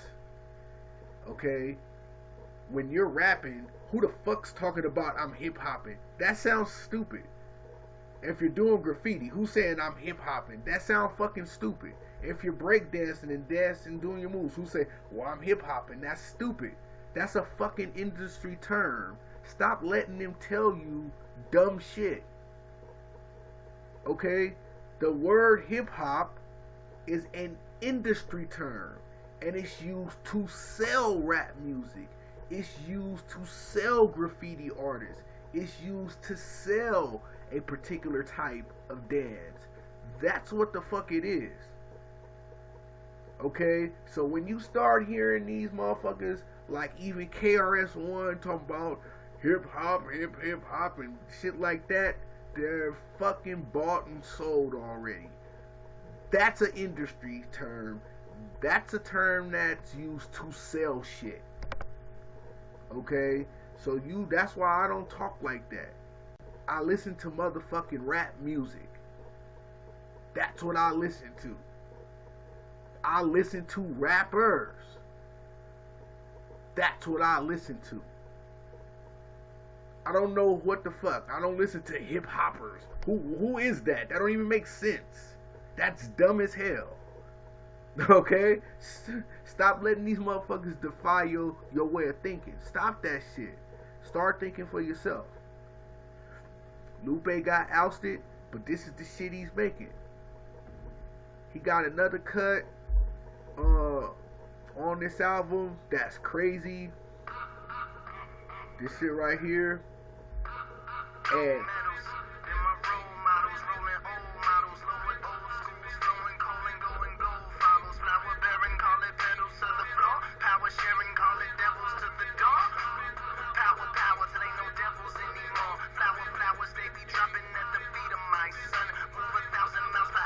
right. Don't let nobody tell you what to do. Form your own opinion.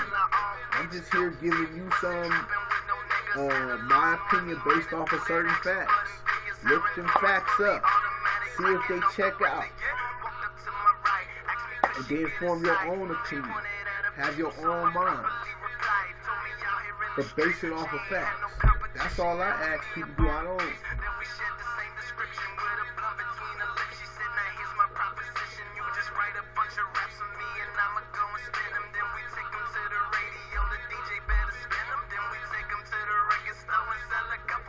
I'm gonna stop right there. Now this song right here is pretty dope. The concept is dope. Back in the day, right, when we talk about artists like Lil' Kim, Foxy Brown, right, it was told that Biggie wrote Lil' Kim shit, Nas wrote Foxy Brown shit, right? That's what this song, the song has Lupe and it has a female artist. And what he's presenting a proposition to her, to like, yo, let me do this shit in the back, let me be the puppet master and you be the puppet. And that's what this song is about. It's a dope ass song, and let's finish playing it, cause they get down.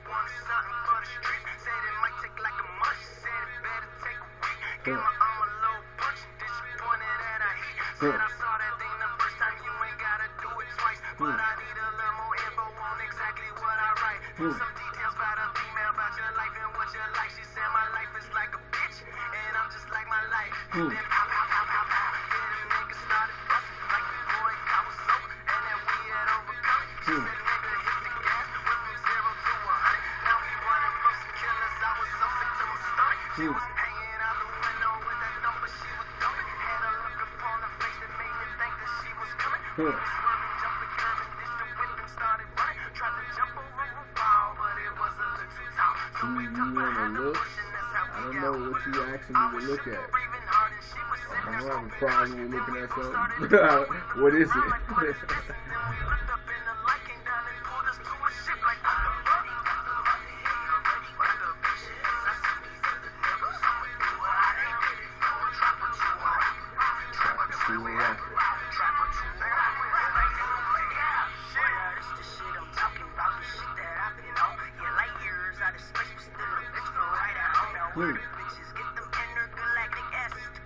Right now, some of that candy and roll it up in the wrapper for a rapper. Nah, I could never go back to trapping. And who needs Atlanta when you're Saturn? Get a lap dance with a lip match in your left hand and your right hand. It's a gas can, and at any given moment, I could burn this shit up. Like you standing there just looking, nigga, turn that shit up. I feel some of this alien pussy, let me know how it was. I'm just saying, I'm gonna be there and I ain't in no rush. Nah, nigga, I ain't in no rush. Hey, I thought you couldn't rap. When you learn how to do that, then what you need me for? If you already know how to flow. Hey, fuck that, we gotta go. We need to be in this zone. If you told me from the jump, we would be on this UFO. But I think that I can fly it, so the key so I can try it. Never thought that I would ever be a flying saucer pilot, but first things gonna be first. When we get back to that earth, I'm gonna go back to that raps, and you gonna go back to that work, man. You see what I'm saying? That's a dope song. I just, like I said, my last thing I did a little segment. I did some things on Max B, because a lot of niggas style, a lot of y'all rapper style got Max B shit in it, and he ain't getting no credit from it. So that's why I did the last show, had Max B. I had to do that. Mr. Wavy Crockett himself. Okay, I had to bring that out. Lupe, he gets slept on way too much. He's been outed in the industry. That's facts. And but he's really bringing conscious music to y'all. Stop listening to that bullshit, or at least learn the shit that you're listening to, so you can examine it. You know, don't let you know, Be Humble and all them songs like that, dressed up as a Catholic priest and shit, and you think what side of the fence you think he really on. Okay? It's only so many times. I'm gonna be real with you. It's only so many times a motherfucker can go to the White House and I'm not questioning like, whoa, who you really working for? You know, I mean, that's just real. It don't happen. Okay? So this was the one about Lupe, and I just had to, you know, we took you from the cool, from kick push to the cool, little bit of lasers, SLR, up to his new shit, and all around, man. I think if we break down his body of work and what he says, I can clearly say he's a conscious rapper. I can honestly say that based off the content. And that's all I ask people to do.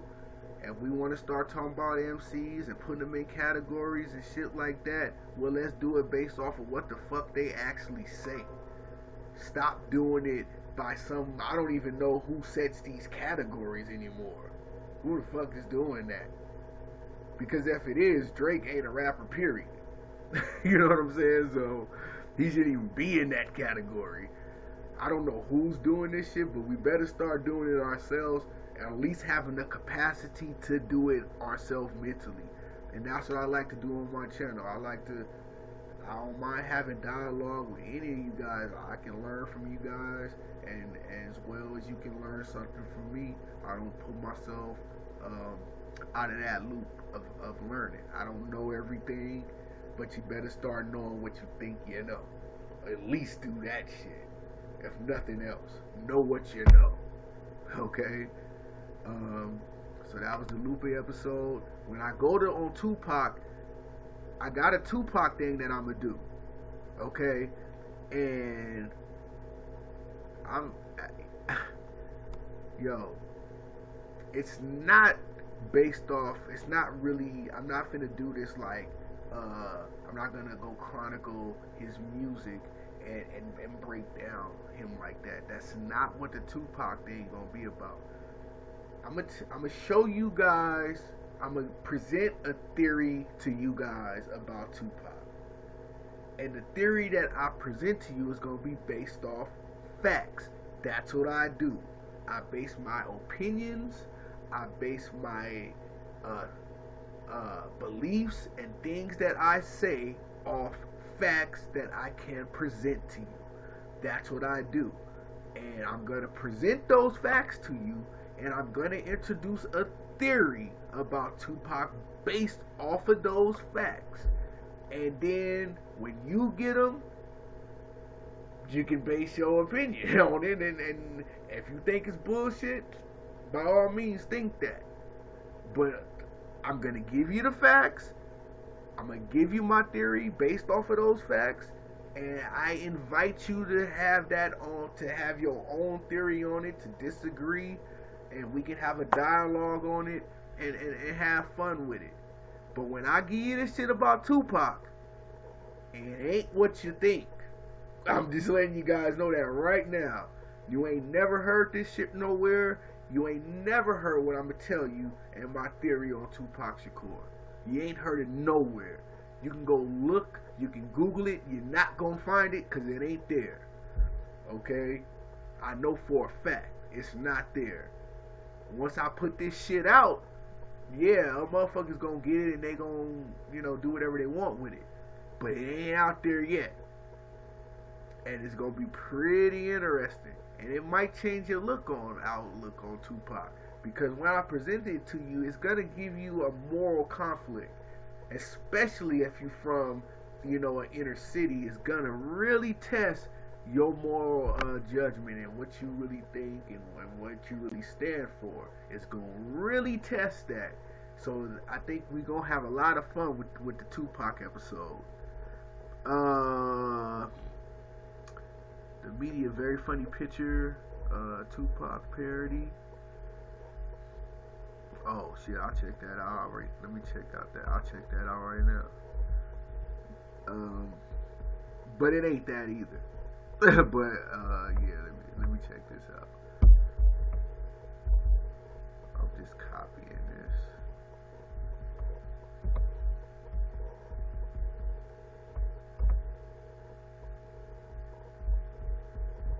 Okay,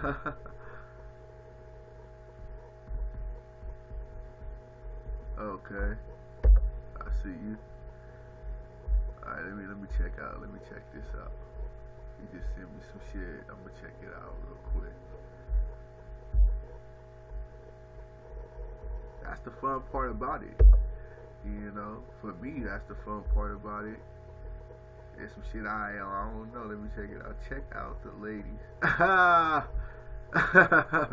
got the picture. I see it. Yeah, that's funny shit. That's funny shit. Yeah. Yeah, that's pretty funny. I like that. Okay, I see you. I see you. That is pretty funny. That is pretty funny. Wow. So yeah, thanks for that. Yeah, that's funny right there. So the next one, we don't go in on Tupac on this next one that I do. I might do it later today because, like I said, I gotta put a lot of these videos out. I got some things I gotta handle. So I gotta get this shit out to y'all as soon as I can, and I'm gonna do that.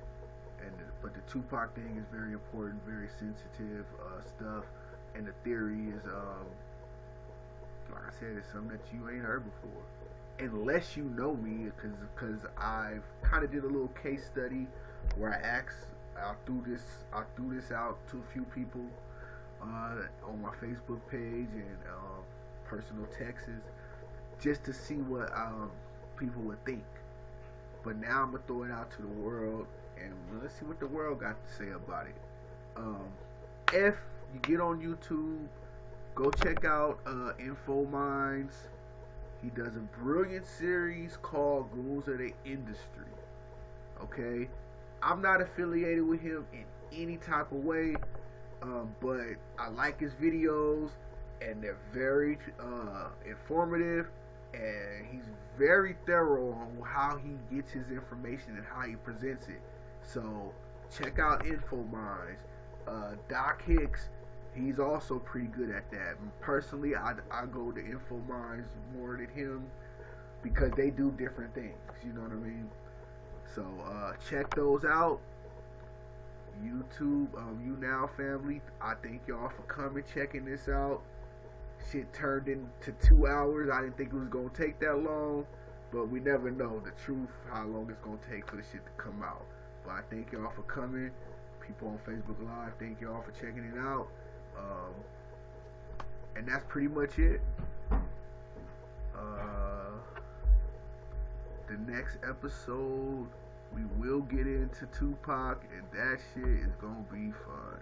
It's gonna be very fun. It's gonna be interesting. Y'all gonna like it. Trust me, you're gonna like that shit. Are you my age? I don't know. We'll see.